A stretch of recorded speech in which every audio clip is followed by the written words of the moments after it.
Revanth Reddy కేటీఆర్లపై hot comments చేశారు BJP MP Dharmapuri Arvind. ఇచ్చిన హామీని నిలబెట్టుకోలేకనే కేంద్రంపై రేవంత్ నిందలేస్తున్నారంటూ మండిపడ్డారు. కేంద్రం నుంచి రావాల్సిన నిధులన్నీ వస్తున్నాయన్నారు అరవింద్. డీలిమిటేషన్ ప్రక్రియ రాజ్యాంగం ప్రకారమే జరుగుతుందని, దీనిపై ఎవరికి అనుమానాలు అక్కర్లేదని అన్నారు అరవింద్.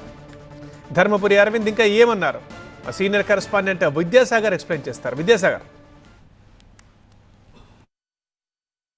సార్ ఎలా చూస్తారు? సీఎం రేవంత్ రెడ్డి కేంద్రం వర్సెస్ సెంట్రల్ ఫైట్ నడుస్తుంది. దక్షిణాది రాష్ట్రాలకు కేంద్రం అన్యాయం చేయాలని చూస్తుంది, అవసరమైతే ఆమరణ దీక్ష చేస్తా అంటూ చిట్చాట్లో మాట్లాడారు. ఎలా స్పందిస్తారు దీని మీద? అంటే ఎట్లా అన్యాయం ఎట్లా చేస్తుంది?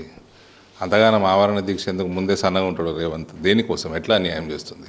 ఇదే మాట గత 10 సంవత్సరాలు కల్వకుంట్లలో అన్నారు. ఎక్కడన్నా రుజువు చేసిండ్రా? వీళ్ళు వాగ్దానాలు చేస్తారు, అది నిలబెట్టుకోలేరు, ప్రజల మధ్యలోకి పోలేరు. కాబట్టి రాజకీయాని కోసం ప్రతిపక్షం మీద, which is Bharatiya Janata party here, ఏదో ఇట్లా నిందలేయటము, బురద చల్లటం ఇటువంటి ఉంటాయి. రుజువు చేయమనండి ఎక్కడ అన్యాయం జరిగిందో. ఒక చిన్న సమస్య, ఒక నవోదయ స్కూల్ మీద సుదర్శన్ రెడ్డి రేవంత్ రెడ్డి ప్రభుత్వం ఎట్లా అడ్డుకున్నదో నేను పేపర్లు తెచ్చి రుజువు పెట్టి చూపించిన. నువ్వు కూడా చూపెట్టు. మెట్రో కావచ్చు, ట్రిపుల్ ఆర్ కావచ్చు, మేము అన్ని రిప్రజెంటేషన్స్ ఇచ్చాము, వీటిని వస్తున్నాయి, అన్నీ వస్తున్నాయి. మూసీ ప్రాజెక్ట్ నువ్వు చేయాల్సిన నీ రెస్పాన్సిబిలిటీ అవుతుందో దాంట్లో వాటా కానీ, ల్యాండ్ అక్విజిషన్ కానీ, అలైన్మెంట్ కానీ, ఇవన్నిటి కూడా నువ్వు కోఆపరేట్ చేయి, టైంకి అన్నీ వచ్చేస్తాయి. నువ్వు చేయని దానికి మూసీ ఏం చేసిండు? నేను ఇప్పటిదాకా మూసీ ప్రక్షాళన ఏం చేసిండు? ఇప్పుడు మూసీ హైడ్రా పెట్టుకుని అవన్నీ ఏదో కొట్టేస్తున్నాడు. వాళ్ళందరూ ఎక్కడికి పోతారు? గుజరాత్లో చేసిండు సాబర్మతి మోడీ. వాళ్ళందరి కోసం ముందే ఇల్లు కట్టించిండు, తర్వాత వాళ్ళని జరుగుమన్నాడు, సాబర్మతి ప్రక్షాళన చేసుకున్నాడు. నువ్వు కూడా చేసుకో. వాటికి మళ్ళీ రాజకీయం చేసాడు. ఇది రేవంతే కాదు, ఇంతకుముందు కూడా అదే చేసారు. కానీ ఎవరైనా రుజువు చేసిర్రా? అంటే బీజేపీ అనేది సోషల్ మీడియాలో ఉంది కానీ సొసైటీలో లేదంటూ నిన్న మాజీ మంత్రి కేటీఆర్ వ్యాఖ్యానించారు. ఎట్లా చూస్తారు?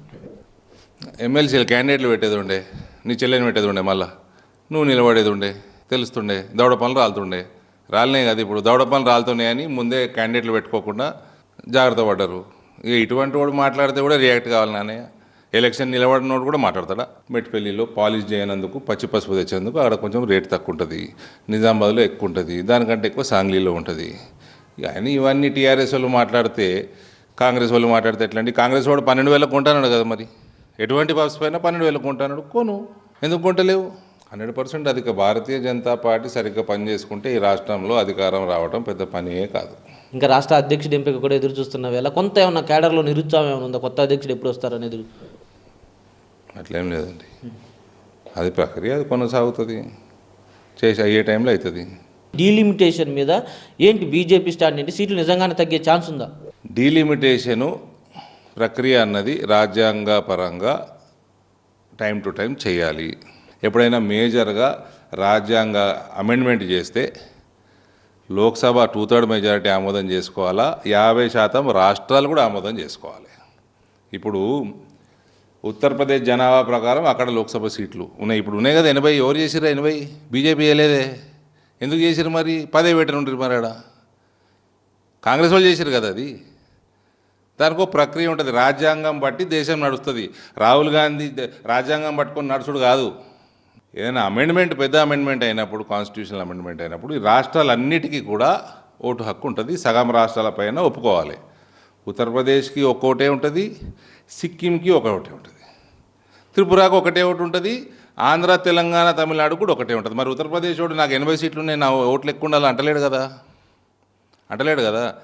ఇట్లాంటి స్టాలిను, వాని కొడుకు లాంటి వెధవలు వస్తారని అంబేద్కర్ గారు చాలా ముందు చూపుతో రాసిండ్రు. సో ఆ రాజ్యాంగం బట్టి దేశం నడుస్తుంది. ఈ దేశంలో హిందువులందరూ ఒకటవుతారు, ఈ దేశంలో హిందూ రాష్ట్ర స్థాపన అవుతుంది.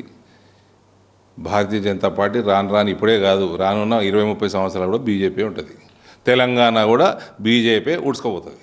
తమిళనాడులో మరొక ఉద్యమం త్రిభాషా సూత్రాన్ని మా మీద రుద్దుతున్నారు. ఏ భాష రుద్దలేరండి, ఏం కంపల్సరీ కాదు. తమిళ వాళ్ళు తమిళ్ నేర్చుకోవాలని కూడా ఉంది, అందులో తెలుగు నేర్చుకోవాలని కూడా ఉంది. ఇవన్నీ సొలు రాజకీయాలు తప్ప ఏం కాదు మై డియర్. దక్షిణ భారతానికి ఎలాంటి అన్యాయం జరగదు, డీలిమిటేషన్ అనేది రాజ్యాంగం ప్రకారమే జరుగుతుంది. డెఫినెట్గా ఈ విషయంలో ఎవరు కూడా అపోహలు చెందాల్సిన అవసరం లేదంటూ కూడా ఎంపీ అరవింద్ చెప్తున్నారు. కెమెరామెన్ శేషుతో విద్యాసాగర్, TV9 హైదరాబాద్.